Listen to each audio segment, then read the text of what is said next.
Hey, welcome back to another edition of Everything Football 62, y'all.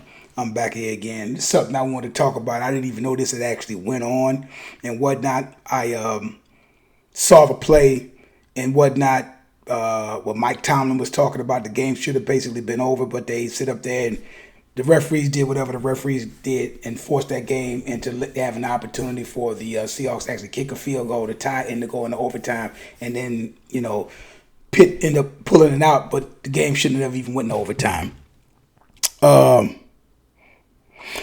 then I sit up there and see where Shannon Sharp, the Hall of Fame Denver Bronco, Baltimore Raven, two-time Super Bowl, one of the top 5 tight ends that ever played the game, asked, what was DK thinking? Why try to play a hero in that situation? And let me stop there. I jumped ahead of myself, and I didn't really want to jump ahead of myself like that. I've been watching football for a long time. I'm 53, going on 54 years old. So I've watched football, and my fondest memory of watching football, the earliest memory of me watching football and listening to analysts was Irv Cross, Brett Musburger, and Jimmy the Greek, right? And that was my fondest memories of those people there and whatnot, because I always watch CBS. Cowboys is always playing on CBS, so I always watch CBS and whatnot. And so to watch that and those guys and watching, listening to them analyze and talk about this, talk about that, and all this other kind of stuff, and go on to analyze all the games for all the other guys, Pete Axel and them, and Channel 4, NBC, and all them guys like that as well.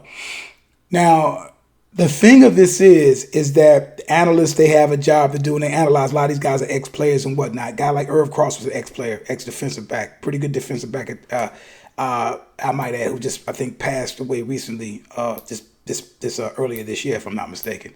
And I've seen where a lot of analysts was critical of quarterbacks. And it's at a time when it was just, basically just the majority of, white quarterbacks was critical of anything that certain players did. As time went on, you got that particular way. I don't ever recall somebody saying something about a quarterback, and then the quarterback who is probably 26, 27, and the analyst who might be 50, 45, 50, 55 years old, and saying derogatory things back to one another when criticism comes. They just say, a lot of times you hear, that's that guy's opinion. It is what it is. That's his job. He has a job to do that, and he says whatever it is that he says. And I don't really see that amongst white ex-white players and white current players, or just that kind of form of disrespect. Here you have DK Metcalf. He went to Ole Miss, I believe. Injury prone, physical specimen. He has all the tools that you would want to have, for the most part, as today's wide receiver. So the play that is talking about, that I'm talking about, Shannon Sharp, is the ball was thrown. He's supposed to get out of bounds, but he was trying. They thought he was going to fly by somebody. He didn't. Guy knocked the ball out of his hand, and the clock ticking. They don't really have no timeouts left. Thus come the controversial call, which the game should have been over, but they gave him a second to do what they needed to do, and they kicked the field goal. That game, if it was called the right way, the guy would have been the GOAT. And we don't mean the GOAT as in greatest of all time, because back, saying GOAT, that means you did something wrong. You was a jackass. You messed up. But Shannon Sharp just said, what were you thinking? Why try to play the hero in that situation? DK Metcalf will respond and say, stop questioning me, little boy. Now, I don't think DK Metcalf can't be no older than about 23, 24 years old. Just give him 25, but I don't think he's that old, right? He called Shannon Sharp, who's the same age as I am, a little boy, right? A little boy. I would never hear a white player respond to that of an ex-white player that way, ever. Matter of fact, this also goes back to something I saw one time, and I've seen this a few times. Cam Newton having different football camps, and I think he's going to his free agency thing or whatever it was like that, and some little boy was there heckling Cam. Oh, you a free agent, you ain't this and you ain't that, and talking to that. Would you ever see that at Drew Brees, quarterback camp, Eli Manning, Peyton Manning, Philip Rivers, goddamn Steve Young, Tom Brady, Any of these guys. Matter of fact, Kirk Cousins, any of those quarterbacks that I've named, you know what I'm saying? Any of those quarterbacks I've named, except for maybe Montana or Steve Young, whoever I might name some older quarterback. I mean, the guys who have been playing in the last few years here, who have all these quarterback camps. Do you honestly think that you would ever hear that? White quarterbacks, you wouldn't even hear that. That wouldn't have never even happened. But yet that happens in the confines of the black community, where these guys get back and these guys talk shit to their elders, to the OGs, who they're supposed to respect. I have a right to give an opinion. I didn't have to be nasty, and he wasn't being nasty. He was being analytical because that's what he gets paid for. Now, Twitter is the Twitterverse. That's what they do on Twitter. It is what it is. But for DK Metcalf to call Shannon Sharpe a little boy, it's fucking insulting and it's disrespectful. Really is. Just because you 6'3", 235, 240 or whatever the hell you might be, so fucking what, man? That's disrespectful. It's totally disrespectful. You would talk to him like that, but I guarantee you, he probably wouldn't say that shit to he wouldn't say that to Mike Dicker. He wouldn't say that to Mike Dicker. He wouldn't say that to fucking Dave Casper. He wouldn't say that to Dave Casper. He probably wouldn't even say that to Gronk, and Gronk is still fucking playing. Okay? He wouldn't say that to them. But yet, he felt to say this to Shannon Sharpe, who is respected in that line of work, whether you want to agree with it or not. And Shannon simply said, with nothing to question, that was a dumbass play. And your pride won't let you admit it. You can't question anything I've done. Pray your resume will be complete as mine. Pray. Enjoy the rest of your day. Right? Metcalf, not to be outdone, or so-called outdone. From the looks of it,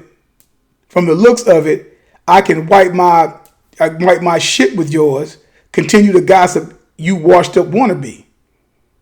Washed up wannabe? He don't have to wannabe. He's already done it. He's already done it.